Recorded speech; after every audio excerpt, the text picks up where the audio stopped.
কিয়ামতের দিন যখন নিজের ভাই, নিজের মা বাবা, নিজের সন্তান, নিজের স্ত্রী, নিজের ছেলে মেয়ে অন্ধকার কবরে যখন চলে যাবে, আমাদেরকে চিনবে না।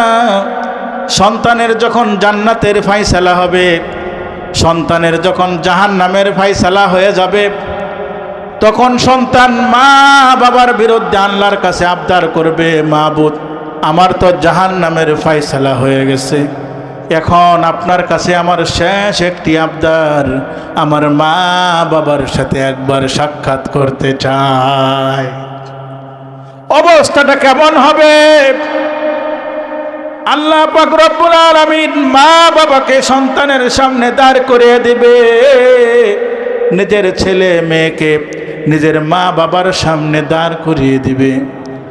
মা বাবার সামনে সন্তান আল্লাহর কাছে বিচার দিবে, শিকায়ত করবে, মাবুদ এই মা বাবা আমাকে লালন পালন করার জন্যে সুন্দর সুন্দর পোশাক দিয়েছে, কেউ যদি হাত তুলেছে তার বিরুদ্ধে সে অ্যাকশন নিয়েছে, আমাকে উন্নত লেখাপড়া করার জন্যে অনেক অর্থ সম্পদ ব্যয় করেছে, আমাকে কোটি কোটি টাকা কামানোর জন্য যে রাস্তা প্রয়োজন, যোগ্যতা প্রয়োজন, সেই যোগ্যতা অনুযায়ী সে ব্যবস্থা গ্রহণ করেছে।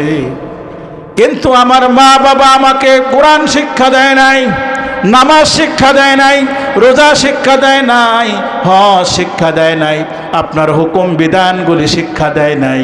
এই মা বাবা আজকে জাহান্নামে যাওয়ার জন্যে আমার মা বাবাই দায়ী। আমার মা বাবাকে আমি সারা জাহান্নামে যাব না। বলেন নাউজুবিল্লাহ। পরিস্থিতি ভালো না খারাপ? পরিস্থিতি কিন্তু খারাপের দিকে যাচ্ছে। আমরা নামাজ এক ওয়াক্ত পড়লে 3 ওয়াক্ত পড়ি না, এটি সন্তানের উপরে প্রভাব পড়ে। সন্তান যদি সকালে না খায়, দুপুরে না খায়, সারাদিন খুঁজতে থাকি, কিন্তু 5 ওয়াক্ত নামাজ পড়লো কিনা এটার জন্য কোনো খোঁজ খবর নাই। কোরআন শিখলো কিনা, কোরআন সহি করে পড়লো কিনা। আপনাকে আমাকে আল্লাহ পাক রব্বুল আলামিন হাফেজ হওয়ার জন্যে, আলেম হওয়ার জন্যে আমাদেরকে দুনিয়াতে পাঠায় নাই, আমাদেরকে পাঠিয়েছেন কোরআন সঠিকভাবে সহিভাবে শিক্ষা করো, কোরআন হাদিস অনুযায়ী নিজের জীবনটাকে গড়ার জন্যে। ঠিক না বেটি? আল্লাহ পাক রব্বুল আলামিন দিলের অবস্থা সম্পর্কে জানেন। সে আল্লাহ পাক রব্বুল আলামিন দিলের অবস্থা অনুযায়ী বান্দার সাথে ব্যবহার করে। ঠিক না বেটি? আপনার আমার দিলের ভিতরে কি আছে সেটা জানেন কে? এই জন্য আল্লাহ পাক রব্বুল আলামিন বলেন, ওয়া হুয়া আলিমুম বিযাতিস সুদূর। হে বান্দা, তুমি আমার থেকে কি লুকাইবা? তুমি হয়তো 4 দেয়ালের ভিতরে দরজা লাগিয়ে, জানলা লাগিয়ে বসে বসে গুনাহ করতে পারো, আমার স্মরণ থেকে দূরে সরে থাকতে পারো, কিন্তু আমি আল্লাহ পাক রব্বুল আলামিন তোমার দিলের অবস্থা সম্পর্কে জানি। এখন কোথায় পালাবো? পালানোর কোনো জায়গা আছে বলেন? আল্লাহ পাক রব্বুল আলামিন বলেন, আলাম আহাদ ইলাইকুম ইয়া বানি আদম আল্লা তা'বুদুশ শাইতান ইন্নাহু লাকুম আদুউম মুবিন। হে আদম সন্তান, তুমি কি আমার সাথে ওয়াদা করো নাই? আল্লাহ পাক বান্দাকে জিজ্ঞাসা করে, হে আদম জাত সন্তান, তুমি কি রূহ জগতে আমার সাথে ওয়াদা করো নাই? কি ওয়াদা করেছিলাম? আল্লাহ তা'বুদুশ শাইতান, তোমরা শয়তানের আনুগত্য করবে না। আল্লাহ পাক আমাদের কাছ থেকে ওয়াদা নিয়েছিলেন, সেই জগতেই ওয়াদা নিয়েছে যে দুনিয়াতে যাওয়ার পরেই, মার গর্ভে থেকে দুনিয়াতে যাওয়া পর্যন্ত দুনিয়া থেকে মৃত্যু পর্যন্ত আমরা যতদিন যত জগতে বসবাস করব, মাবুদ গো শুধু তোমারই গোলামি করব, কোনো শয়তানের ইতাআত আনুগত্য অনুসরণ করব না। এটা কোরআনে আয়াতের মধ্যে আল্লাহ স্পষ্ট করে বলে দিয়েছেন। আপনি আমি যদি না মানি, না জানি, সেটার জন্য ব্যর্থতা আপনার আমার। কিন্তু আল্লাহ পাক তার হিসাবে কঠোর। তিনি যা নির্ধারণ করেছে, প্রত্যেকটার নির্দিষ্ট ফেরেশতা নিয়োজিত রয়েছে প্রত্যেকটা কাজের পর্যবেক্ষণ করার জন্যে। চুল পরিমাণ এদিক সেদিক হবে না। আপনার আমার ভিতরে নামাজের দুর্বলতা আছে, জিকিরের দুর্বলতা আছে, হালাল পথে চলা এবং খাওয়ার জন্য দুর্বলতা আছে, আল্লাহর মহব্বতের ভিতরে দুর্বলতা আছে, ইমানের ভিতরে আমলের ভিতরে দুর্বলতা আছে, আল্লাহর গোলামি পুঙ্খানুপুঙ্খানুভাবে আদায় করার ক্ষেত্রে দুর্বলতা আছে। কিন্তু আল্লাহ পাকের সৃষ্টি যে মালায়েকা ফেরেশতারা রয়েছে, আল্লাহর হুকুম অক্ষরে অক্ষরে পালন করা ছাড়া তাদের কোনো কাজ নেই, তাদের কোনো টেনশন নেই, চিন্তা নেই, ফিকির নেই।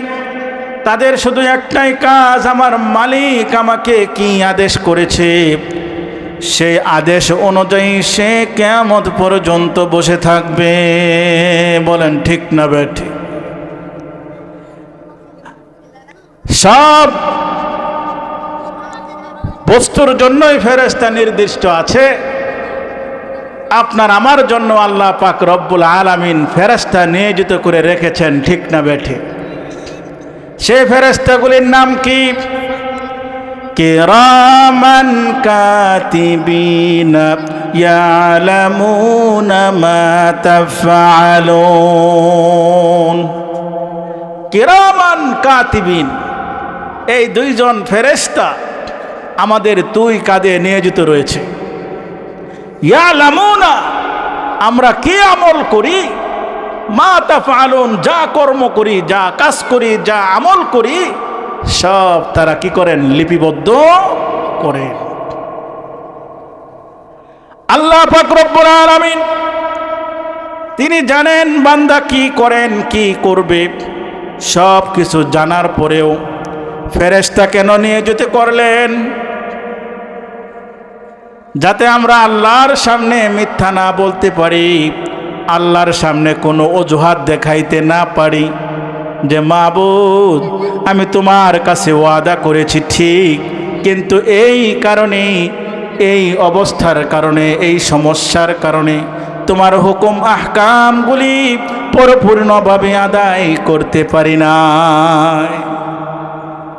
এই অজুহাত যেন আমাদের যত অজুহাত আছে আল্লাহর সামনে আর খাটবে না, যেন কোনো বাহানা না করতে পারি। এই জন্য আল্লাহ পাক রব্বুল আলামিন আমাদের জন্য দারোয়ান ফিট করে রেখেছেন। বলেন এটা কি আমাদের জন্য ভালো না খারাপ? ভালো। একটি ঘরে যদি একজন লোক থাকে, তাকে প্রহরী দেওয়ার জন্য 2জন 3জন লোক নির্দিষ্ট থাকে, এই লোকটাকে অন্যায় করতে পারবে বলেন? কিন্তু আমরা করতেছি কিনা? আমরা জানি আমার দুই কাঁধের ভিতরে 2জন ফেরেশতা আছে, একজনে নেক আমল রেখে, একজনে বদ আমল রেখে। আমার মাবুদ আমার দিলের খবর জানে। সব কিছু জানার পরেও আপনার আমার দ্বারা আল্লাহর হুকুমগুলি পরিপূর্ণভাবে আদায় হয় না, ঠিক না বেঠিক? তাহলে আমরা কত বড় জাহেল, কত বড় অজ্ঞ, কত বড় শয়তানের ধোঁকার ভিতরে আমরা রয়ে গেছি, ঠিক না বেঠিক? আমাদের দুই কাঁধে 2 ফেরেশতা আছে, সেই সম্পর্কে আমাদের জ্ঞান আছে না নাই? আছে। আমাদের দিলের হালত সম্পর্কে রব্বুল আলামিন জানে, তারপরেও আমরা দিলের ভিতরে কুমন্ত্রণা আসে না নাই?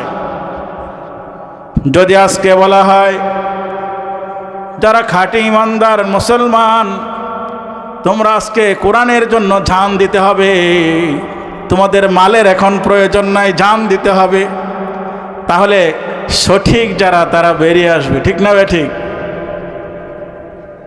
কোরআন তো পড়তেই পারি না, খালি কি জানদি মহান্তাজি, বুঝতেছি কিছু।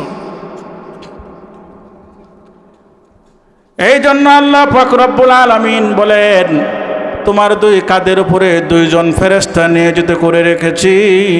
তোমার দিলের খবর আমি রাখি, তোমার চোখের খবর আমি রাখি, তোমার নাকের খবর আমি রাখি। তুমি শ্বাস নিতেছো, ছাড়তে পারতেছো কিনা, চোখের পলকগুলি পাতাগুলি বারবার নাড়াচাড়া করতেছো, চোখের পাপড়িগুলি নাড়াচাড়া করতেছো, তোমার কোনো সমস্যা হয় কিনা, কান দিয়ে আওয়াজ শোনো কিনা, এই সবগুলি অঙ্গ প্রত্যঙ্গ ঠিক রাখার জন্য আমি একজন করে ফেরেশতা নিয়োজিত করে রেখেছি। বলেন সুবহানাল্লাহ। যে আল্লাহ আমাকে এত ফেরেশতার মাধ্যমে, এত পাহারাদারের মাধ্যমে আমাকে কন্ট্রোল করতেছেন, আমাকে বেষ্টন করে আমার সুস্থতা নিশ্চিত করতেছেন, সেই রব্বুল আলামিনের জন্য আপনি আমি কি করতেছি? আল্লাহ পাক রব্বুল আলামিন আপনাকে আমাকে কি জন্য পাঠাইলেন, আর আমরাই বা কি করতেছি? এই জন্য আল্লাহ বলেন, ইয়াউমা লা ইয়ানফাউ মালু ওয়ালা বানুন। ইয়াউমা, কিয়ামতের দিন, ময়দানে হাসরের মাঠে, লা ইয়ানফাউ, তোমার কোনো কিছু কাজে আসবে না, মালু ওয়ালা বানুন, তোমার ধন সম্পদ সন্তান সন্তানাদি কোনো কিছু কাল কিয়ামতের দিন কি আসবে না, কাজে আসবে না। এতগুলি আল্লাহ পাক রব্বুল আলামিন আমাদের জন্য সিকিউরিটি দিয়ে আমাদেরকে বুঝাইতেছেন, তুমি চাইলেই চোখের গুনাহ করতে পারবে না, তুমি চাইলেই তোমার জীবনটাকে দুনিয়া কামানোর পিছনে লাগাইতে পারবে না, তুমি চাইলেই তুমি নামাজ ছাড়া, কোরআন ছাড়া জীবন পরিচালনা করতে পারবে না, কারণ সব কিছুর মালিক আমি, আর তোমাকে পাঠাইছেও আমার গোলামি করার জন্যে। যদি তুমি তোমার সন্তান নিয়ে ব্যস্ত থাকো আর দুনিয়া কামানো নিয়ে ব্যস্ত থাকো, তাহলে কাল কিয়ামতের দিন তোমার এই সন্তান সন্তানাদি, তোমার এই ধন সম্পদ কোনো কিছুই কাজে আসবে না। এই ঘোষণা দিলেন কে? আল্লাহ ঘোষণা দিলেন কাজে আসবে না। আপনি আমি শুনলাম, বললাম কাজে আসবে না, কিন্তু আমরা তো কাজে আসতে পারতেছি না। আমাদের যে কাজ শুনতে শুনতে কানের এদিক দিয়ে ওদিক বেরিয়ে যাচ্ছে, এদিক থেকে সেদিক কান দিয়ে ওয়াজ যায় আসে, কিন্তু আমাদের দিলের পরিবর্তন হয় না, আমাদের অন্তরের পরিবর্তন হয় না, আমাদের রূহের পরিবর্তন হয় না, আমাদের আমলের পরিবর্তন হয় না। কি জন্য হয় না? বলেন কি জন্য হয় না? আল্লাহ পাক রব্বুল আলামিন বলেন, তুমি যখন ধন সম্পদের দিকে চিন্তা করবে, তখন তোমাকে আমি ধন সম্পদ কামানোর পিছনেই লাগায়া দেব। আর তুমি যখন সন্তানাদির পেরেশানির ভিতরে লাগবে, এই সন্তানাদির পেরেশানির ভিতরে তোমাকে লাগায়া দেব। আল্লাহ পাক রব্বুল আলামিন বলেন, ইয়া আইয়ুহাল্লাযীনা আমানু ইন্না মিন আজওয়াজিকুম ওয়া আওলাদিকুম আদুওয়াল লাকুম ফাহযারুহুম। হে ঈমানদারগণ, ইন্না মিন আজওয়াজিকুম, অবশ্যই তোমাদের স্ত্রীগণ, ওয়া আওলাদিকুম, এবং তোমাদের সন্তান সন্ততি তোমাদের কোনো কোনো সময় শত্রু হবে। সন্তান সন্তানাদি তোমার শত্রু হবে, তোমার স্ত্রী তোমার শত্রু হবে। ফাহযারুহুম, তোমরা সতর্ক থাকো। শত্রু কিভাবে হবে? দুইভাবে হবে। এক ধরনের শত্রু হলো তোমার দুনিয়ার সম্পদ অনেক, তুমি অঢেল সম্পদের মালিক হয়ে গেলে, সম্পদ বাগাবাগি নিয়ে মারামারি হয়, ঠিক না বে ঠিক? সম্পদ ভাগাভাগি নিয়ে মারামারি হয় কিনা? সম্পদ ভাগাভাগি নিয়ে মারামারি হয়। আরেকটি হলো সন্তানাদি স্ত্রীকে পরিচালনা করানোর জন্য, তাদেরকে ভালো করে রাখার জন্য, ভরণ পোষণ দেওয়ার জন্যে সম্পদ কামাইতে গিয়া আল্লাহকে ভুলে যায়। ঠিক না বে ঠিক? কাল কিয়ামতের দিন যখন আপনি একটি আমলের জন্য আটকে যাবেন, কয়টি আমল? একটি আমলের জন্য যখন আপনি আটকে যাবেন, যে আপনার আমলের নেক আমলের পাল্লায় শুধু একটি আমল যদি যুক্ত হয়, আল্লাহ পাক রব্বুল আলামিন আপনাকে সরাসরি বিনা হিসাবে জান্নাত দান করবেন। ওই অবস্থার ভিতরে আপনি হাসরের মাঠে চিল্লাচিল্লি করে কাঁদতেছেন আর করতেছেন, হায় আমার যদি একটি নেক আমলের ব্যবস্থা হয়ে যায়। হঠাৎ করে আপনার সন্তান আপনার সামনে পড়বে, আপনার ভাই আপনার সামনে পড়বে, আপনার স্ত্রী আপনার সামনে পড়বে। অবস্থাটা কি হবে? তাদের কাছে গিয়া বলবেন, আমাকে একটা নেক আমল দাও, তোমাদের জন্য তো আমার পুরা জীবনটা কাটিয়ে দিয়েছি, তোমাদের সুখ শান্তির জন্য অঢেল সম্পদ রাখিয়ে আসছি, তোমাদেরকে ভালো ভালো জায়গায় বিয়া শাদী করাইছি, তোমাদের জন্য ঘর বাড়ি নির্মাণ করেছি, তোমাদেরকে ছোট থেকে বড় করেছি, বড় করে ধাপে ধাপে তোমাদেরকে শিক্ষিত বানিয়ে উচ্চ শিক্ষা দিয়ে কোটি কোটি টাকা কামানোর, অঢেল সম্পদ বানানোর জন্য উপযুক্ত করে রেখে এসেছিলাম। আজকে আমি এই কঠিন মুহূর্তে একটি নেক আমলের জন্য আটকে গিয়েছি। আল্লাহ পাক রব্বুল আলামিন বলেন, ইয়াউমা ইয়াফিরুল মারউ মিন আখি ওয়া উম্মিহি ওয়া আবি ওয়া সাহিবাতিহি ওয়া বানি। ইয়াউমা ইয়াফিরুল মারউ মিন আখি, কাল কিয়ামতের দিন তোমার ভাই তোমার থেকে দূরে সরে যাবে, তোমার থেকে পলায়ন করবে। বড় ভাইকে দেখার সঙ্গে সঙ্গে সে পলায়ন করবে। বুঝবে, যারা টেনশনে থাকবে, একজন মানুষ যদি হাই হতাশ করতে থাকে, চিল্লাচিল্লি করে, দূর থেকে বোঝা যায় তার কোনো সামনে বিপদ এসেছে। ঠিক না বেঠি? আপনার ভাই আপনাকে দেখেই সে বুঝতে পারবে আমার ভাই কোনো কিছুর জন্য সে খোঁজাখুঁজি করতেছে। এই হাসরের মাঠে নেক আমল ছাড়া কোনো কিছুর প্রয়োজন নাই। সুতরাং তাকে যদি আমি একটি নেক আমল দিয়ে দিই, তাহলে আমার সমস্যা আরো বেশি হয়ে যাবে। সুতরাং ভাই থেকে আমি দূরে সরে যাই। কার জন্য কাটতেছেন? ইয়াউমা ইয়াফিরুল মারউ মিন আখিহি ওয়া উম্মিহি ওয়া আবি। ভাইয়ের যখন দেখা হলো না, তখন সন্তান মা বাবার সাথে সাক্ষাৎ হবে। কার কাছে ভাই? মা বাবার কাছে গিয়ে বলবে, মা তুমি তো আমাকে 10 মাস 10 দিন গর্ভে ধারণ করেছিলে, বুকের টাটকা দুধ তুমি আমাকে পান করিয়ে বড় করেছো। তোমার গায়ে আমি কত প্রস্রাব করেছি, পায়খানা করেছি, কত কষ্ট তোমাকে দিয়েছি, সব কিছুর বিনিময়েও তুমি সহ্য করেছো। আমাকে রাস্তায় ফালায় দাও নাই, আমাকে অন্যের হাতে তুলে দাও নাই। আজকে এই কঠিন মুহূর্তে তুমি আমাকে একটি নেক আমল দিয়ে সহযোগিতা করো। মাকে দেখার সঙ্গে সঙ্গে মা পলায়ন করবে। ওয়া উম্মিহি ওয়া আবি, নিজের মা বাবা সন্তান থেকে পলায়ন করবে। কি অবস্থা হবে চিন্তা করেন তো, বোঝা যায়। ওয়া সাহিবাতিহি ওয়া আখি, এরপরে আপনি যাবেন স্ত্রীর কাছে। নিজের ভাইকে হারাইলেন, মা বাবাকে হারাইলেন, এখন যাবেন স্ত্রীর কাছে, নিজের সন্তানের কাছে যাবেন।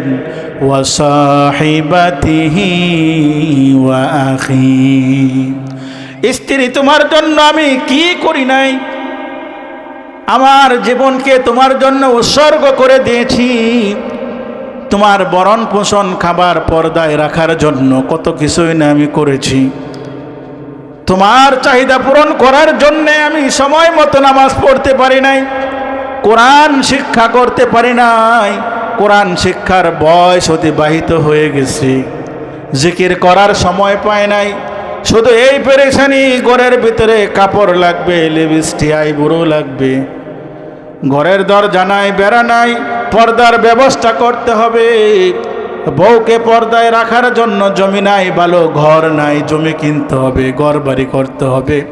এই পেরেশানি করতে করতে পুরো জীবন যৌবন কাটিয়ে দিলাম গো স্ত্রী। আজকে তুমি আমাকে রেখা পালা গেলা, আমার অবস্থাটা আজকে কি হবে? তুমি আজকে আমাকে একটি নেক আমল দাও। স্ত্রী বলবে, আমার দুনিয়ার জীবনে কোনো বিয়া শাদী হয় নাই। বলেন নাউজুবিল্লাহ। কি অবস্থাটা হইল? এগুলো কি আমার বানানো কথা না কোরআনের কথা? কোরআনের কথা ভাই। আপনি যদি কোরআন পড়েন আর যদি বাংলাটা দেখেন, আপনার দিলের অবস্থা পরিবর্তন হয়ে যাবে। কার জন্য করতেছেন? কি নিয়ে যাইবেন? কি জন্য আসছেন? কি করতেছেন? আমরা যখন মার গর্ভ থেকে দুনিয়ায় আসলাম, তখন আমাদের কোনো পোশাক ছিল না, সম্পদ ছিল না, কোনো সম্পর্ক ছিল না, কাউকে চিনতাম না। যখন আমি মালাকুল মউত যখন আমার সামনে উপস্থিত হবে, সাকরাতুল মাউত যখন আমার উপরে সওয়ার হয়ে যাবে, তখন দেখবেন স্ত্রীকে চিনব না, সন্তানকে চিনব না, চোখে দেখব না, কানে শুনব না, মুখে বলার শক্তি থাকবে না। সুন্দর করে যত পোশাক পরিধান করেছিলাম, যে খাটের ভিতরে শুয়েছিলাম, যে ঘরের ভিতরে শুয়েছিলাম, যাদের সাথে ব্যবহার করেছি, কথা বলেছি, চলাফেরা করেছি, সব খেলা শেষ হয়ে যাবে। বন্ধুত্বের বন্ধুত্ব শেষ, মা বাবা সন্তানের সম্পর্ক শেষ, স্ত্রীর সম্পর্ক স্বামীর সাথে শেষ হয়ে যাবে।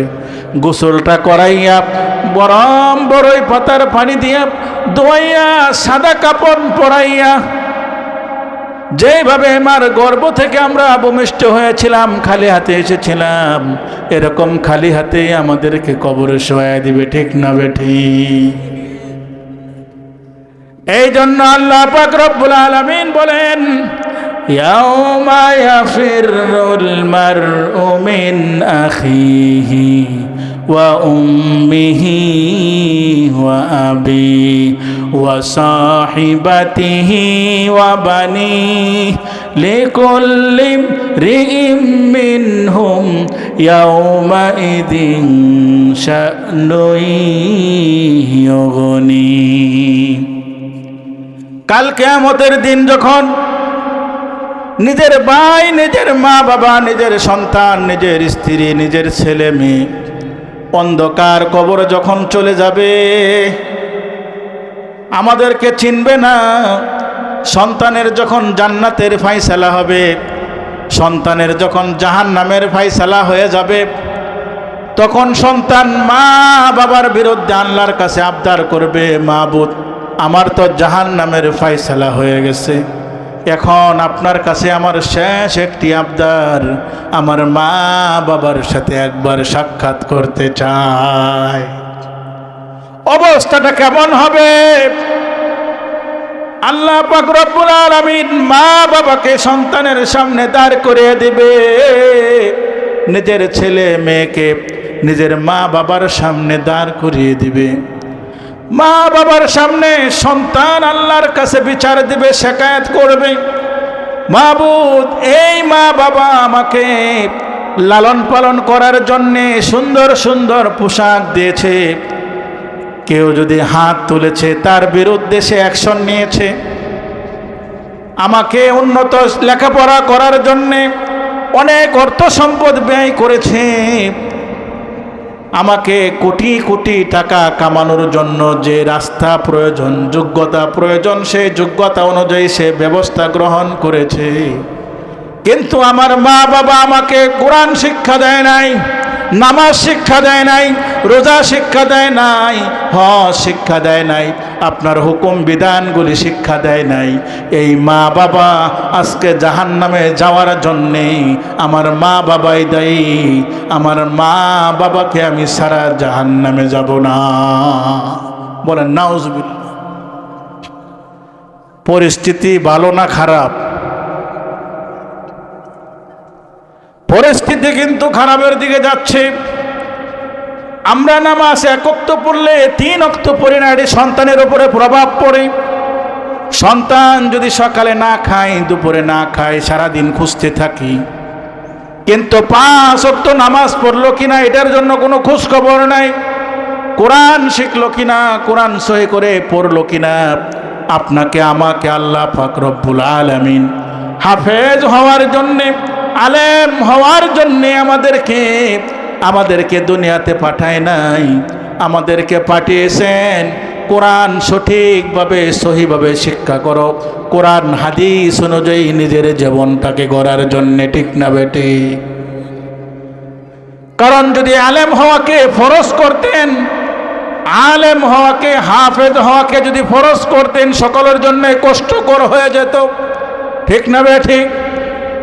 এই জন্য আল্লাহ বললেন তোমাকে হাফেজ হওয়া ফরজ না, তোমার জন্য আলেম হওয়া ফরজ না, তোমার জন্য সহিভাবে কোরআনটা শিক্ষা করা তোমার জন্য ফরজ। কারণ যদি আমরা কোরআন থেকে দূরে সরে যাই, আল্লাহর হুকুম বিধান সম্পর্কে আমরা অজ্ঞ থেকে যাই। ঠিক না বেটি? এই জন্য আমরা যদি নিজেদের সন্তানদেরকে নেক আমল ওয়ালা যদি বানাইতে চাই, নিজেকে নামাজে বানাইতে হবে, কোরআন পড়নে ওয়ালা বানাইতে হবে। নামাজ পড়তে আসলে নিজের ছেলেকে হাতে ধরে ধরে নিয়ে আসতে হবে। এই জন্য হাদিসে কুদুসির ভিতরে এসেছে, যদি তোমার সন্তানের বয়স 7 বছর হয়, তখন তুমি তাকে নামাজের আদেশ দাও। নামাজের কি দাও? যখন 10 বছর হয় তখন শাসন করো, তখন তাকে নামাজের জন্য শাসন করো। আর যখন সে বালেগ হয়ে যায়, তখন যদি নামাজ না পড়ে, সন্তানকে তোমার সম্পদ থেকে, তোমার বাড়ি থেকে তাকে বহিষ্কার করে দাও। কারণ এই সন্তান তোমার বিরুদ্ধে দাঁড়াবে কাল কিয়ামতের দিন। আর যদি তুমি তাকে বহিষ্কার করো, তোমার থেকে পৃথক করো, এটার রেকর্ড থাকবে কার কাছে? বলতে পারবে মাবুদ, আমার সন্তান আমার বিরুদ্ধে সব করেছে, ঠিক আছে আমি বুঝে নিলাম, কিন্তু আমি তাকে শাসন করেছি, নামাজের জন্য তাকিদ দিয়েছি, কোরআন শেখার জন্য তাকিদ দিয়েছি। যখন তাকে আমি তাকিদ দিতে দিতে ব্যর্থ হয়েছি, তখন আমার সম্পদ থেকে, আমার ঘর থেকে, আমার নিরাপত্তার চাদর থেকে তাকে বহিষ্কার করেছি। সেটা আমার জন্য নয়, শুধু আপনার কোরআন না শেখার কারণে, আপনার হুকুম না মানার কারণে, আপনার হুকুমগুলি সঠিকভাবে আদায় না করার জন্যে আমি তাকে আমার ঘর থেকে বহিষ্কার করেছি। এই সন্তান কোনো সময় আপনার বিরুদ্ধে কোনো কথা দুনিয়াতে বলতে পারবে? বলেন। যেই ছেলেটা নামাজি হবে, মা বাবার বিরুদ্ধে দুনিয়াতে কোনো সময় কথা বলবে? বলেন। দুনিয়াতেই তো বলবে না, সবার সামনে বলবে আমার মা বাবার চাইতে কোনো মা বাবা হইতে পারে না। এই মা বাবা আমাকে বাংলা শিখিয়েছে, ইংরেজি শিখিয়েছে, কোরআন শিখিয়েছে, নামাজ শিখিয়েছে, হাঁটি হাঁটি পা পা করে আমাকে মসজিদে যেয়ে কীভাবে নামাজ পড়তে হয়, ওযু করতে হয়, সালাম দিতে হয়, সব কিছু এই মা বাবা আমাকে শিখিয়েছে। মা বাবার আদর্শে আমি আদর্শিত হয়েছি। সুতরাং এই মা বাবার খেদমত ছাড়া আমার কোনো উপায় দুনিয়াতে। যেই মা বাবা নিজের সন্তান সম্পর্কে, স্ত্রী সম্পর্কে উদাসীন, এখানে শুধু বাবার কথাই বলতেছি না, মাও কিন্তু দোষী আছে। ঠিক না বে ঠিক? পর্দানিসীন মা বোনেরা যদি নামাজের জন্য তাকিদ দেয়, তাহলে অবশ্যই আমাদের যুবক ভাইয়েরা, বাবারা যারা আছে, অবশ্যই তারাও নামাজ পড়বে। এরকম এক ব্যক্তি অবস্থা এরকম হয়েছে, ওয়াজ শুনতে গেছে, হুজুরে ওয়াজ করছে নামাজ পড়তেই হবে। আর যদি বাড়ির মহিলারা যদি আজকে বাড়িতে যাওয়ার পরে বলে না আমি পাক করবো না, তোমারে পাক করে আর খাওয়াবো না, হয়তো নামাজ পড়ো, বিছানাও আলাদা, খাবারও কি আলাদা, কেমন হবে? এরকম হুজুর ওয়াজ করছে, বিছানাও আলাদা, খাবারও আলাদা, যদি বাড়ির থেকে নাটটা একটু টাইট দিয়ে দেয়। পর্দানিসীন মা বোনেরা যখন বাড়ি থেকে নাটটা টাইট দিয়ে দিবে, কোনো উপায় নাই, রাগ করে কয়দিন থাকবে? পাক করে খাওয়া তো পুরুষের পক্ষে সম্ভব না। তো এরকম ওয়াজ করছে একজন বক্তা। ওয়াজ করার পরে মহিলা ঘর থেকে এসে হুজুরের ওয়াজ শুনছে। হুজুরের ওয়াজ শোনার পরে মহিলা দরজা তালা মেরে রেখে দিছে।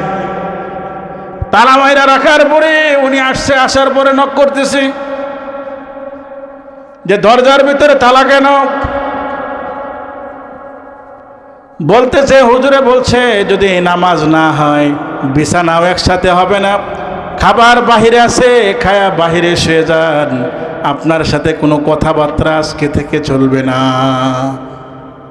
নামাজ নিয়ে এত ঝামেলা, এটা কোনো কথা? নামাজ পড়তেছি, যাই নামাজ দাও। আল্লাহু আকবার বলে নামাজে দাঁড়ায় গেছে, উঠতেছে বসতেছে, নামাজের নিয়ম কানুন কিছু জানে না। সালাম ফিরাইছে, জিজ্ঞাসা করছে নামাজ পড়ছো? হ্যাঁ পড়ছি। ওযু করছো? কোনো ওযু তো করি নাই।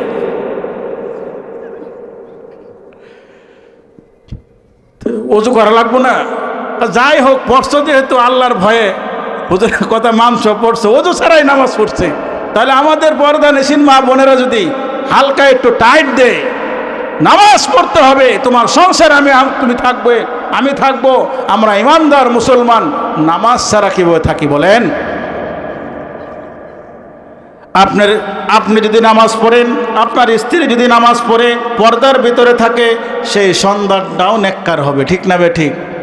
ঘরের ভিতরে গেলে যে মেয়েটা মার সাথে থাইকে বড় হবে, মা নামাজ পড়ে, যত কাজই করো 5 ওয়াক্ত সময় মতো নামাজ পড়ে, সকালবেলা কোরআন তেলাওয়াত করে, রাত্রেবেলা কোরআন তেলাওয়াত করে, এই মেয়েটা তো তার মার কাছ থেকে শিখে বড় হচ্ছে। আপনি যখন আপনার ছেলে সন্তানকে মসজিদে নিয়ে আসবেন, হাঁটি পা করে, 1 দিন নয়, 2 দিন নয়, 3 দিন নয়, এই ছেলেটা আস্তে আস্তে নামাজি হয়ে যাবে, ঠিক না বেঠ? কিন্তু আমাদের এই অলসতা আছে কিনা? আমরা জাহান্নামের জন্য আমরা নিজেরাই দায়ী। যখন ছেলে এমন অবস্থায় আসে, যখন ছেলেকে কোনো কথা বলার মানানোর জন্য শক্তি আমার ভিতরে থাকে না, কন্ট্রোলের বাইরে চলে যায়, তখন বলি একটা চিল্লা দেয়া। কয়টা চিল্লা? পরীক্ষা হয়েছে 3টা চিল্লা দেয়। বেটা নামাজই পড়ে না, আর চিল্লা দেখি লাভ? নামাজ পড়ে না, এখন তার হঠাৎ করে 3 চিল্লা পাঠাইবো। চিল্লা থেকে আসার পরে সর্বোচ্চ 1 সপ্তাহ। কয় সপ্তাহ ভাই? 20 বছর 25 বছর হয়ে গেছে নামাজি না, নামাজের অভ্যস্ত তো তার ভিতরে নাই। এখন 40 দিন সময় লাগায় আসছে, আসার পরে ওই 40 দিনের পাওয়ারটা 1 সপ্তাহ থাকে। তাহলে যদি 25 বছর তার অভ্যাস থাকতো, তাহলে 25 বছরের পাওয়ার তো মৃত্যু পর্যন্ত থাকতো, ঠিক না বেঠি? 40 দিন চিল্লা লাগানোর পরে যখন আসে, তখন 1 সপ্তাহ 2 সপ্তাহ পর্যন্ত একটা টাইম থাকে, সে নামাজ পড়ে, দাওয়াত দেয়, জিকির আজকার করে, কোরআন শিখে, সব কিছু তার আগ্রহ ঠিক থাকে। এই কাজটাই যদি আমরা নিজের সন্তানদেরকে ছোটবেলা থেকেই অভ্যস্ত করে নিতাম, তাহলে মৃত্যু পর্যন্ত আমাদের বলার প্রয়োজন ছিল না, ঠিক না বে ঠিক? সেও তার ছেলে মেয়েকে এরকমভাবে শিক্ষা দিয়ে মানুষের মতো মানুষ করত, যে মানুষ হলে দুনিয়াতেও কামিয়াবি, আখিরাতেও কামিয়াবি, এবং সে জান্নাতি হলে সে মা বাবাকে জান্নাতে নিয়ে যাইতো, ঠিক না বে ঠিক? এই জন্য আল্লাহ পাক রব্বুল আলামিন বলেন, ওই সন্তানদের জন্য মাল কামাও, ওই স্ত্রীর জন্য মাল কামাও, ওই মা বাবার জন্য মাল কামাও। যে মা বাবা দিনের কাজ করে, দিনের কথা বলে, যেই সন্তানাদি তোমার কথা শুনে কোরআন শিখে, হাদিস শিখে, কোরআন হাদিস অনুযায়ী জীবন পরিচালনা করে, সব কিছু করতে রাজি, আল্লাহর জন্য সব কিছু করে, ওর জন্য তুমি মাল দৌলত যদি খরচ করো, তাহলে তোমার মাল সম্পদের কোনো ক্ষয়ক্ষতি হবে না। وما تقدموا لأنفسكم من خير تجدوه عند الله هو خيرا وأعظم أجرا واستغفروا الله إن الله غفور رحيم আল্লাহ পাক রব্বুল আলামিন বলেন, তুমি দুনিয়া থেকে যা পাঠাইলে আমার কাছে তা নিরাপদ অবস্থায় আছে। নিজের সন্তানকে নামাজের জন্য টাকা ব্যয় করলে, কোরআন শিক্ষার জন্য টাকা ব্যয় করলে, ফ্যামিলি নামাজি দিনদার, ছেলেও নামাজি দিনদার, এদের খাবারের জন্যে, ভরণ পোষণের জন্যে যত টাকা তুমি ব্যয় করবে, যদিও তার কাপড় কিনা হয়েছে, সে খাবার খেয়ে এগুলি টয়লেটে ফেলে দিয়েছে, এই টাকা খরচ হবে সদকা হিসাবে আল্লাহর কাছে। বলেন সুবহানাল্লাহ। টাকা তো আমরা খরচ করতেছি, কন্টিনিউ করতেছি, প্রতিদিন করতেছি, সংসারের জন্য করতেছি, ঠিক না বেঠিক? পার্থক্য এতটুকুই যে এটা হলো আমার স্ত্রী সন্তানকে খুশি করার জন্য, তাদের জরুরত পুরা করার জন্য করতেছি, তাহলে আমার নিয়তটা দুনিয়াবি হয়ে গেল। আরেকটা হলো আমার সন্তান এই টাকা খেয়ে নামাজ পড়বে, তার শরীর সুস্থ থাকবে, কোরআন তেলাওয়াত করবে, জাগতিক তো শিখবে, যে কলেজে পড়ে কলেজের পড়া তো পড়বেই, যে কম্পিউটারের সায়েন্স নিয়ে পড়ে, ডাক্তারি পড়ে, তার পড়া তো সে পড়বে, কিন্তু সে আমার এই টাকা খেয়ে ব্যবহার করে দাড়ি রাখবে, নামাজ পড়বে, হালাল খাবে, হালাল পথে চলবে, আমার স্ত্রী পর্দার ভিতরে থাকবে, পর্দানিসীন হয়ে চলবে, এলাকার মহিলারা আমার স্ত্রীকে দেখে শিখবে এই মহিলা নামাজি পর্দাসীন। এই মহিলা আপনার টাকা ব্যয় করার পরে যত নেক আমল করবে, পর্দার ভিতরে থাকবে, ছেলে যত নামাজ পড়বে, সাদাকা করবে, জিকির করবে, কোরআন তেলাওয়াত করবে, কোরআন অনুযায়ী যত নেক আমল করবে, এই সমস্ত নেক আমলের সমস্ত পার্সেন্টেজ চলে যাবে কোথায়? আল্লাহর কাছে। আল্লাহ বলেন হুয়া খায়রু ওয়া আ'যামা আজরা। তোমরা যে এদের পেছনে এত টাকা পয়সা ব্যয় করলাম, এই জন্য তোমাদের জন্য উত্তম পুরস্কারের ব্যবস্থা করে রেখেছি। একভাবে ব্যয় করলে জাহান্নাম খাড়া, আরেকভাবে ব্যয় করলে জান্নাত আপনাকে আমাকে ডাকতেছে। পুরস্কারের ঘোষণা দুনিয়াতে দিয়ে দিয়েছেন কে? এখন আমরা কি দুনিয়া থেকেই পুরস্কার পাইতে চাই, না কবরে যাওয়ার পরে পুরস্কার? কোনটা? কবরে যাওয়ার পরে দুনিয়াতে থাকা অবস্থায় জান্নাতের সার্টিফিকেট পাইতে হবে। এই জন্য জান্নাতের যত বিধান, যত কাজ, হুকুম, আহকাম আল্লাহ পাক নিয়ম বিধি নিষেধ দিয়েছে, এইগুলি আমাদেরকে দুনিয়া থেকেই মান্য করে যেতে হবে, ঠিক না বেঠিক? এই জন্য আল্লাহ বলেন ইয়া আইয়ুহাল্লাযীনা আমানু কু আনফুসাকুম ওয়া আহলিকুম নারা। হে ঈমানদারগণ, জাহান্নামের আগুন থেকে তোমরা নিজেকে আগে বাঁচাও, এরপর নিজের পরিবারকে বাঁচাও, এরপর নিজের আত্মীয় স্বজনকে বাঁচাও। কেননা ওয়াকুদুহান নাসু ওয়াল হিজারা, জাহান্নামের জ্বালানি হবে, জাহান্নামের জ্বালানি হবে মানুষ এবং পাথর। চিন্তা করছেন জাহান্নামের জ্বালানি কি হবে? মানুষ এবং পাথর। আমরা ভাত বিরিয়ানি পাক করে লাকড়ি লাগে না, ওই লাকড়ি কাদের দিয়ে দেয়া লাকড়ি বানাবে আল্লাহ? মানুষ এবং পাথর দিয়া।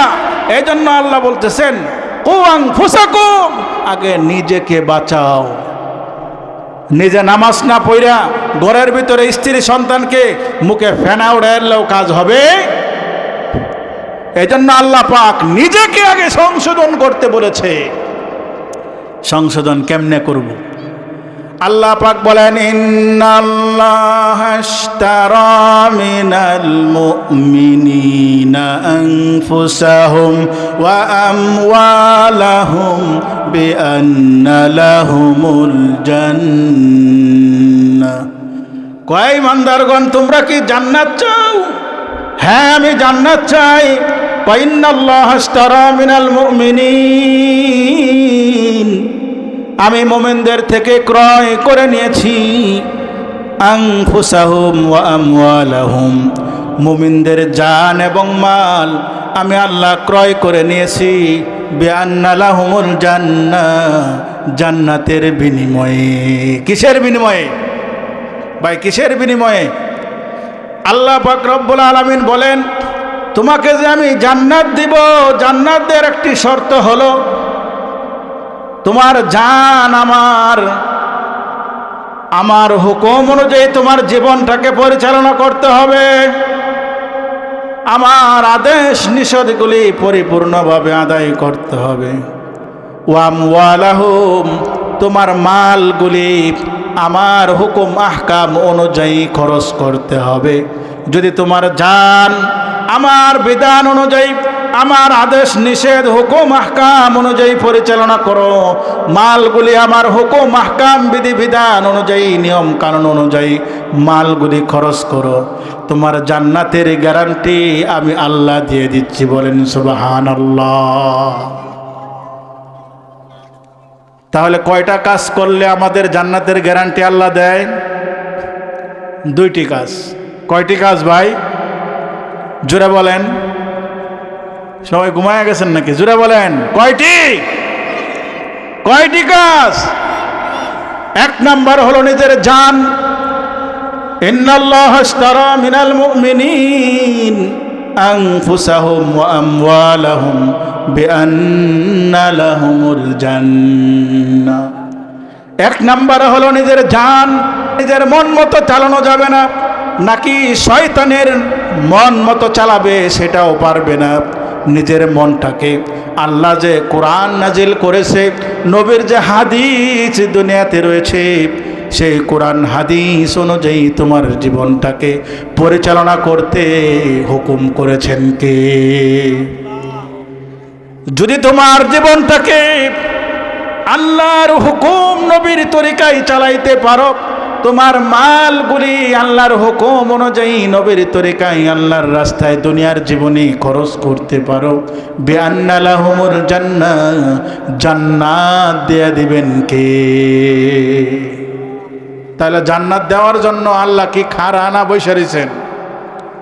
আল্লাহ খাড়া। যে তোমাদেরকে তো আদর যত্ন কইরা বানাইছি তোমাদেরকে জাহান্নামে দেওয়ার জন্য, এই জন্যই তো এত কিতাব, এত নবী রাসূল, যাতে আমাদেরকে জাহান্নামে না দেওয়া লাগে। কথাগুলি বুঝতেছেন? এত আদর যত্ন মায়া আল্লাহ আমাদেরকে করেন যাতে আমাদেরকে জাহান্নামে যাওয়া না লাগে। এই জন্য এত নবী রাসূল, এত কিতাব, এত ওয়াজ, এত নসিহত, এত সুন্দর করে ভয় দেখায়, আবার সুন্দর করে বুঝায় দেয়। তাহলে আমরা এর আগে যতদিন আমরা কি করেছি? কোরআনের বহির্গত কাজ করেছি, জীবনকে কোরআন হাদিসের বাইরে গিয়ে চালিয়েছি, মালকে কোরআন হাদিসের বাইরে গিয়ে খরচ করেছি। আমাদের অবস্থা কি? আল্লাহ পাক বলেন, ইয়া ইবাদিয়াল্লাযীনা আসরাফু আলা আনফুসিহিম লা তাকনাতু মির রাহমাতিল্লাহ। ইয়া ইবাদিয়াল্লাযীনা আসরাফু আলা আনফুসিহিম, হে আমার বান্দা, যারা তোমাদের অন্তরকে গুনাহ দ্বারা জর্জরিত করে ফেলেছ, পুরা জিন্দেগিটা গুনায় জর্জরিত, ভুল করেছ, নামাজ ঠিক মতো পড়ো নাই, আল্লাহর কোরআন সঠিকভাবে তেলাওয়াত শিখো নাই, হাদিসকে তোমরা পরিপূর্ণ মানো নাই, শয়তানের অনুসরণ করেছ, ভুল আর গুনাহ করতে করতে তোমাদের অন্তরটাকে মরিচা দিয়ে জং দিয়ে ভরে গেছে। ঠিক না বেঠি? আল্লাহ বলতেছেন, লা তাকনাতু মির রাহমাতিল্লাহ। তোমরা এখন চিন্তা করতেছো আমি সারা জীবন নামাজ পড়ি নাই, নামাজ পড়লেও নামাজের ভিতরে নামাজ হয় নাই, নামাজের মতো নামাজ হয় নাই, আল্লাহর স্মরণ করছি কিন্তু স্মরণ করার মতো স্মরণ হয় নাই। নবীর তরিকায় জীবন পরিচালনা করেছি, নবীর তরিকা মতো পরিপূর্ণ হয় নাই। তোমরা এখন চিন্তা করতেছো মৃত্যুর সময় কাছে আসছে, দাড়িগুলি পেকে গেছে, অসুস্থ হয়ে যাচ্ছি, যতই দিন যাচ্ছে শরীর দুর্বল হচ্ছে, আমার মালিক আমাকে মাফ করবে কিনা সেই টেনশনে আছো। আল্লাহ বলেন লা তাকনাতু মির রাহমাতিল্লাহ। বলেন সুবহানাল্লাহ। আল্লাহ বলেন তুমি এত গুনাহ করেছো, কোনো টেনশন নাই, সব তুমি কি করবে, মাফ পেয়ে যাবে। বলেন সুবহানাল্লাহ। কিভাবে মাফ পাবে? ইন্নাল্লাহা ইয়াগফিরুয যুনুবা জামিআ। তুমি সমস্ত গুনাহগুলি সামনে নিয়া আমার দরবারে তওবা করো। মাবুদ, আমি ঠিক মতো নামাজ পড়ি নাই, ঠিক মতো কোরআন পড়ি নাই, জিকির করি নাই, আপনার হুকুম বিধানগুলি পরিপূর্ণভাবে আদায় করি নাই, নবীর তরিকায় জীবনটাকে পরিচালনা করি নাই। মাবুদ, ভুল হয়ে গেছি, আর করব না। আজকে আপনি আমাকে যদি মাফ না করেন, আমি কার দরবারে যাব? আমার তো আর কোনো মালিক নাই, আমার তো আর কোনো গফফার নাই, আমার তো কোনো রহমান নাই, আমার তো কোনো রহিম নাই, আমার কোনো গফফার নাই, আমার কোনো সাত্তার নাই। মালিক, সমস্ত গুনাহগুলি সামনে নিয়ে আজকে হাত তুলেছি, আপনি দয়া করে মায়া করে আমাদের জিন্দেগির সমস্ত গুনাহগুলি মাফ করে দেন। বলেন সুবহানাল্লাহ। এরকম ভাবে যদি বান্দা চোখ বন্ধ করে চোখের পানিগুলি ছেড়ে সমস্ত গুনাহগুলি সামনে খেয়াল করে তওবা করে, ইন্নাল্লাহা ইয়াগফিরুয যুনুবা জামিআ। আল্লাহ বলেন অবশ্যই আল্লাহ, অবশ্যই আল্লাহ, হে বান্দা অবশ্যই তোমার আল্লাহ তোমার জিন্দেগির সমস্ত গুনাহ মাফ করে দিবেন। বলেন সুবহানাল্লাহ। ঘোষণা দিয়েছেন কে? আপনাকে আমাকে ধোঁকা দিয়েছে কে? শয়তান। দুনিয়ার মোহে পড়ে আমরা গুনাহ করেছি, আর আল্লাহ বলতেছেন সব গুনাহ তুই সামনে নিয়া একদিন তওবা কর, তোর জিন্দেগির সমস্ত গুনাহ মাফ করে দিব। বলেন সুবহানাল্লাহ। এখন শয়তানের মতো তওবা করলে হবে? শয়তানের মতো তওবা করলে হবে না। এখন তওবা করলেন, এমন তওবা করতে হবে যেটা সামনে ভবিষ্যতে আর গুনাহ না হয়। ঠিক না বেঠি? अगर बंदा चाबुक नयायद बकार वगर रोजगारश खुदा वंदेगार। মা বাবার সন্তান যদি মা বাবার কথা না শুনে, अगर बा पेदर जंगे जोयद कसे पेदर बेगुमा खास में गिरद बसे। अगर बंदा चाबुक नयायद बकार वगर रोजगारश खुदा वंदेगार। সন্তান যদি মা বাবার কথা একদিন দুই দিন করে না শুনে না মানে, মা বাবা অতিষ্ঠ হয়ে ওই সন্তানকে ত্যায্য পুত্র করে দেয়। আর আমার আল্লাহ বলেন, হে আমার বান্দারা, তোমরা যত গুনাহ করেছো, যত ভুল করেছো, সমস্ত ভুলগুলি গুনাহগুলি সামনে নিয়ে আমার দরবারে তুমি নাম ধরিয়া ধরিয়া তুমি কান্নাকাটি করো, তোমার জিন্দেগির সমস্ত গুনাহগুলি মাফ করে দিব আমি আল্লাহ। তাহলে এখানে মাফ করার দুইটা মাধ্যম। একটা হলো নিজের জানকে মন মতো পরিচালনা করা যাবে না। মন চায় না মসজিদে যাইতে, এখন মসজিদে আসবো না শুয়ে থাকবো? বলেন, মসজিদে আসতে হবে না শুয়ে থাকতে হবে? যদি আল্লাহর বিধান মানি আসতে হবে, যদি আল্লাহকে মালিক মানি আসতে হবে, আর আল্লাহকে যদি না মানে শয়তানকে মানি শুয়ে থাকতে হবে। আর যে আসবে তার জান্নাতের গ্যারান্টি কে দিয়েছে? ওয়া আমওয়ালাহুম, নিজের মাল খরচ করার জন্যে। আল্লাহ পাকের একজন বান্দি ছিলেন, তার বান্দি, আল্লাহ পাকের অনেক বান্দি ছিলেন নেককার, পরহেজগার, মুত্তাকি, পর্দানিসীন মা বোনেরা আছে, তাদের জন্য একটি কথা বলে দেই। আল্লাহ পাকের অনেক নৈকট্যশীলা বান্দি, নেককার, পরহেজগারী বান্দি ছিলেন। এর মধ্যে একজন বান্দি ছিলেন হযরতে ফাতেমা রাদিয়াল্লাহু তাআলা আনহা। নবী মুহাম্মদ রাসূলুল্লাহ সাল্লাল্লাহু আলাইহি ওয়াসাল্লামের কলিজার টুকরা। হুজুর পাক সাল্লাল্লাহু আলাইহি ওয়াসাল্লাম হাদিসে বলেন, ফাতেমাকে কেউ যদি একটু কষ্ট দেয়, সে যেন আমার কলিজার ভিতরে কষ্ট দিল। ফাতিমা হলো আমার কলিজার টুকরা। এত কলিজার টুকরাকে বিবাহ দিলেন কার সাথে? হযরতে আলীর সাথে। কার সাথে বলেন? হযরতে আলীর সাথে বিবাহ দিলেন। শুধু এতটুকু বলবো, আমার মা বোনদের সংসারের ভিতরে কতটুকু দায়িত্ব, এতটুকু ওনার কথাটা বলে শেষ করে দেব। ফাতেমা রাদিয়াল্লাহু তাআলা আনহা যেই আদরের দুলালি ছিলেন, নবী করিম সাল্লাল্লাহু আলাইহি ওয়াসাল্লামের কলিজার টুকরা ছিলেন, সমস্ত সন্তানদের মধ্যে সব থেকে ছোট ছিলেন। তার মা হযরতে খাদিজাতুল কুবরা রাদিয়াল্লাহু তাআলা আনহা মক্কা নগরীর সবচেয়ে ধনী পরিবারের মেয়ে ছিলেন হযরতে খাদিজাতুল কুবরা রাদিয়াল্লাহু তাআলা আনহা। হযরতে খাদিজাতুল কুবরা রাদিয়াল্লাহু তাআলা আনহা যখন ইন্তেকাল করলেন, তার মেয়েদের জন্য, সন্তানদের জন্য অঢেল সম্পদ রাখা গেছে। বাকি সম্পদ নবীজিকে দান করে গেছে, যে আপনি এই সম্পদ আপনি মন চাই যেখানে সেখানে খরচ করতে পারবেন। নবী করিম সাল্লাল্লাহু আলাইহি ওয়াসাল্লাম তার সমস্ত সম্পদ ইসলামের জন্য, দ্বীনের জন্য দান করে দিয়েছেন। বলেন ঠিক না বেঠিক? হযরতে ফাতেমা রাদিয়াল্লাহু তাআলা আনহা তিনি যখন বিবাহ বয়স হলো তার 15 বছর, হযরতে আলীর বয়স 21 বছর। কত বছর হযরতে আলীর বয়স? হযরতে ফাতেমার বয়স কত? 15 বছর। বিবাহের প্রস্তাব দেওয়ার সঙ্গে সঙ্গে নবী করিম সাল্লাল্লাহু আলাইহি ওয়াসাল্লাম সাহাবায়ে কেরামকে বললেন, আল্লাহর পক্ষ থেকে ফাতেমার বিবাহ হযরতে আলীর সাথে নির্দিষ্ট করা হয়েছে। কার সাথে? হযরতে আলীর সাথে। নবী করিম সাল্লাল্লাহু আলাইহি ওয়াসাল্লাম শুধু আলীর প্রস্তাবের অপেক্ষায় ছিলেন, যে প্রস্তাব দিলেই, আর তিনি যে প্রস্তাব দিবেন এটাও আল্লাহর পক্ষ থেকে কি হয়েছে? নির্দিষ্ট হয়ে আছে, নির্ধারিত হয়ে আছে।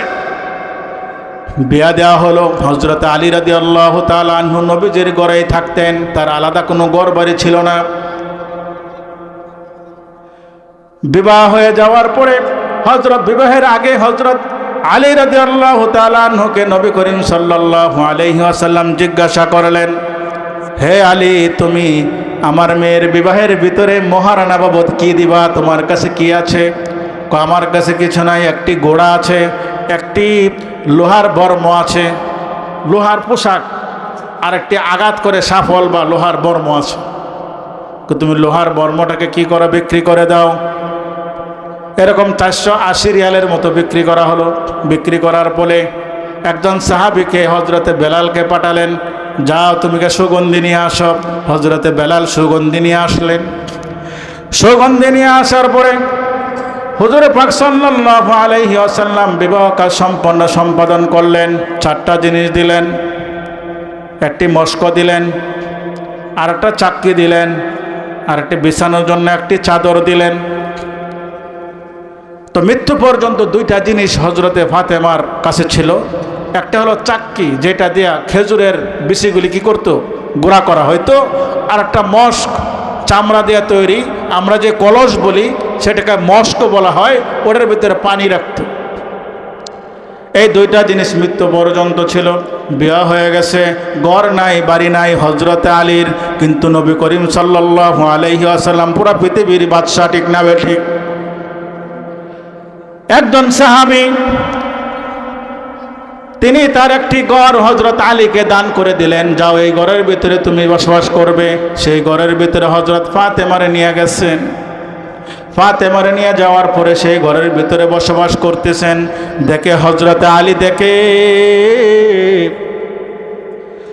হযরতে আলী দেখতেছে ফাতেমা যখন চাক্কি চাষতে চাষতে হাতের ভিতরে দাগ হয়ে গেছে, রক্তবর্ণ হয়ে গেছে।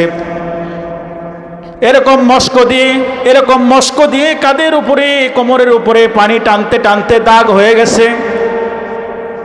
এই কষ্ট দেখে কাপড় ধুইতে শরীরটা হ্যাংলা পাতলা হয়ে গেছে। এই কষ্ট সহ্য না করতে পেরে হযরত আলী ফাতেমাকে বললেন, আজকে কিছু গোলাম এসেছে নবীর দরবারে, তুমি যাও গিয়া বলো যে কিছু একটা গোলাম দিলে আমার কাজ করাইতে সহজ হয়। হযরতে ফাতেমা রাদিয়াল্লাহু তাআলা আনহা গেলেন, গিয়া দেখলেন নবীর দরবারে অনেক লোক। অনেক লোক ওখানে কথা বলতে লজ্জাবোধ করলেন, তিনি হালকা চুকি ইশারা দিয়ে বুঝতে দিলেন না, তিনি চলে আসলেন। হুজুর পাক সাল্লাল্লাহু আলাইহি ওয়াসাল্লাম খেয়াল করেছেন। কি করেছেন ভাই? দ্বিতীয় দিন হযরতে নবী করিম সাল্লাল্লাহু আলাইহি ওয়াসাল্লাম তার আদরের দুলারি কলিজার টুকরা ফাতেমা রাদিয়াল্লাহু তাআলা আনহার করে গেলেন। গা বললেন, মা তুমি কি জন্য আসছো আমার কাছে, কিনা কেন গেছিলে আমাকে বলো। সে বলতে চাচ্ছে না, লজ্জা মনে নিজের ভিতরে লজ্জাবোধ হচ্ছে। হযরত আলী রাদিয়াল্লাহু তাআলা আনহু বলতেছেন, তার এরকম এরকম কষ্ট হয়, একজন গোলামের জন্য গেছে। সব বিস্তারিত বলছে। এক বর্ণনায় আসছে যে আমরা যে একটা চাদর গায়ে দেই, বিছানা দেই, একটা চাদর দিয়েছিলেন বিয়ার সময়, ওই চাদরটাই অর্ধেকটা বিছাইতেন আর অর্ধেকটা শরীরে দুইজনে গায়ে দিতেন। তা আসছে যে একটা চাদর দেওয়ার জন্য যাতে গায়ে দেওয়া যায়। আরেক বর্ণনায় আসছে একজন গোলাম চাওয়ার জন্য গেছিলেন যেন কাজের সহযোগিতা হয়। নবী করিম সাল্লাল্লাহু আলাইহি ওয়াসাল্লাম বলেন, হযরতে মুসা আলাইহিস সালাতু ওয়াস সালাম এক কাপড়ে 10 বছর কাটিয়েছেন। হযরতে মুসা আলাইহিস সালাতু ওয়াস সালাম 10 বছর একটি কাপড়ে ছিল। কি কাপড় ছিল? একটি জুব্বা ছিল। ওই জুব্বাটাই দুইজনে গায়ে দিত। বলেন সুবহানাল্লাহ। তাদের জীবন কি কাটে নাই? আমাদের অবস্থাটা কি? তাদের অনুযায়ী আমরা দুনিয়াতে জান্নাতে আছি, ঠিক না বেঠিক? আমরা দুনিয়াতেই জান্নাতে আছি। ওমর রাদিয়াল্লাহু তাআলা আনহু অর্ধ দুনিয়ার বাদশা ছিলেন। তার শরীরে 13 তালির একটি জামা ছিল। আমাদের দেশে ফকিরেরও 13 তালি নাই, ঠিক না বেঠিক? তাহলে ফকিরেরও আগের দিনের বাদশার চাইতে ভালো উন্নত অবস্থায় তারা আরামে আছে, ঠিক না বেঠিক?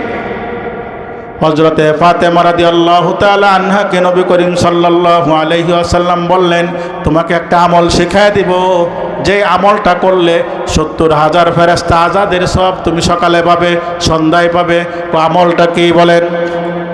রাত্রে শোয়ার আগে 33 বার সুবহানাল্লাহ, 33 বার আলহামদুলিল্লাহ, 33 বার আল্লাহু আকবার। এইটা পরে যখন রাত্রে শুইবে, 70,000 গোলাম আজাদ করলে যেই সওয়াব হবে, সেই সওয়াব তোমার আমল নামায় দিবেন কে? তিনি বলতেছেন, আমার কোনো গোলাম দরকার নাই, আমার কষ্ট আমি করব, কিন্তু আপনার কাছে আর কোনো সময় গোলামের জন্য যাব না। আপনি যে আমাকে নেক আমল দিয়েছেন, এই আমল কিয়ামত পর্যন্ত যতদিন আমার হায়াত আছে আমি ছাড়ব না। আপনার যত উম্মত আসবে তারাও ভুলবে না। বলেন সুবহানাল্লাহ। তাহলে আমার মা বোনদের, সমস্ত মহিলাদের জান্নাতের যিনি সর্দার হবেন, যার ইশারায় যার সুপারিশে মহিলার জান্নাতে যাবেন, তিনি হলেন হযরতে ফাতেমা। কোনদিন নবীর হযরতে আলী রাদিয়াল্লাহু তাআলা আনহু 2 দিন যায় 3 দিন যায়, ঘরের ভিতরে খাবার নাই। দরজা খোলার সঙ্গে সঙ্গে মুস্কি হেসে সালাম দিয়েছে। বাজার নাই, কাজ নাই, তো কি হয়েছে? আমার রাজা বাজারে গেছিল, নাই, আমার রাজা আমার ঘরে চলে আসছে, আমার আর কোনো টেনশন। মুখের ভিতরে মুস্কি হেসে চলে আসছে। আর আমাদের অবস্থা হলো, বউ চালাইতে পারো না, বিয়া করছো কেন? এই জন্য ঘরের ভিতরে নেককার সন্তান হয় না, ঠিক না বেঠিক? একজন মহিলা জান্নাতে যাওয়ার জন্য মাত্র 3টি কাজ জরুরি। কয়টি কাজ ভাই? 1 নাম্বার হলো নিজের ইজ্জতের হেফাজত, নিজের ইজ্জতের হেফাজত। 2 নাম্বার হলো স্বামীর মালের হেফাজত। 1 নম্বরে কি?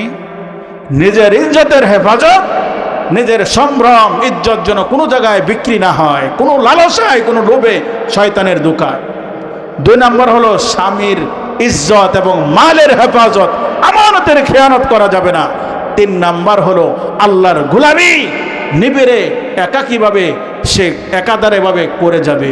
যদি এই 3টি কাজ সে করে, আল্লাহর হুকুম আহকাম, নিজের ইজ্জতের মালিক, নিজের ইজ্জতের হেফাজত করে এবং স্বামীর ইজ্জত এবং মালের হেফাজত করে, স্বামীর সাথে উচ্চ গলায় কথা বলে না, স্বামীর সাথে ধীরে ধীরে কথা বলে, ওই মহিলার জন্য দুনিয়া থেকে জান্নাতের সুসংবাদ দিয়েছেন কে? মহিলাদের ঘরের গলার আওয়াজ ঘরের বাহিরে আসা নিষেধ। মহিলাদের গলার আওয়াজ নিজের ঘরের বাহিরে আসা কি? নামাজ যেরকম ফরজ, মহিলাদের গলার সাউন্ড নিচু করা ফরজ। কথাগুলি কিন্তু খুব গুরুত্বপূর্ণ। রোজা যেরকম ফরজ, যাকাত যেরকম ফরজ, কোরআন শিক্ষা করা যেরকম ফরজ, মহিলাদের গলার সাউন্ড নিচু করে রাখা ফরজ। যদি কোনো মহিলা তাহাজ্জুদ পড়ে, ইশরাক পড়ে, আওয়াবিন পড়ে, কোরআন তেলাওয়াত করে, জিকির আজকার করে, দান সাদাকা করে, আর সে যদি নিজের গলার আওয়াজের পর্দা মেনটেন না করে, তার কোনো কিছুই কাজে আসবে না। কার কাছে? আল্লাহর কাছে। এই জন্য মা বোনেরা 3টা কাজ গুরুত্ব সহকারে করবেন। নিজের ইজ্জতের হেফাজত, পর্দা নিশীন হয়ে থাকবেন। 2 নম্বর হলো স্বামীর ইজ্জত এবং মালের হেফাজত, আমানতদারি করতে হবে। 3 নম্বর হলো আল্লাহর হুকুম।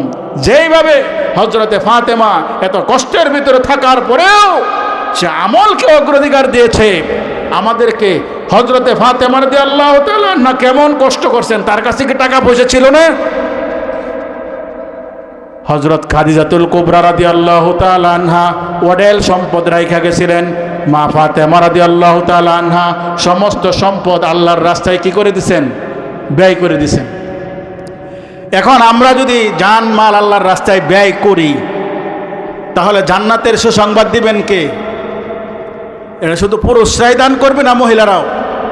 যার ভিতরে জান আছে, যে মানুষ দাবি করে আমি ইনসান, আমি ইমানদার, আল্লাহকে রব হিসাবে মানি, তার 2টা কাজ, নিজের জান, নিজের মাল আল্লাহর রাস্তায় ব্যয় করবে, আল্লাহর হুকুম অনুযায়ী করবে, নবীর তরিকায় করবে। এই জান্নাতের সার্টিফিকেট দিবেন কে? কত সাউন্ড আসে না, সার্টিফিকেট দিবেন কে? তো সার্টিফিকেট যে নিবেন, দান করতেছেন সবাই, সার্টিফিকেট নিতে নিতে কে রাজি আছে? হাত তুলি। সার্টিফিকেট, জান্নাতের সার্টিফিকেট নিতে কে কে রাজি আছি? আল্লাহ তাআলা আমাদের সকলকে জান্নাতি বানায় দেন। এই জন্য আমাদেরকে আজকে জান নিয়ে আসছে এখানে, পকেট থেকে মাল বাইর করে দিতে হবে ওখানে, ঠিক না বেটি? বছরে একটা দিন, এটা আপনাদের ঈদগাহ মাঠ, আপনাদের সমাজ, আপনাদেরই সব, আপনাদের জন্যই থাকবে। কিন্তু এখানে যারা নামাজ পড়বে, এই সব আপনিও পাবেন, ঠিক না বেটি? যারা জমি দিয়েছে, টাকা দিয়েছে, এখানে অংশীদারিত্ব হাসিল করছে, যারা এখানে জানাজার নামাজ পড়ে, এদের সব হয় না? অবশ্যই সব হয়। আপনার আমার ময়মুরব্বী ছেলে মেয়ে মারা গেলে এখানে জানাজা হয়, যারা নামাজ পড়ি সকলের সব হয়। এই সবের ভাগিদার কারা হয়? যারা এখানে অংশ নিয়েছে।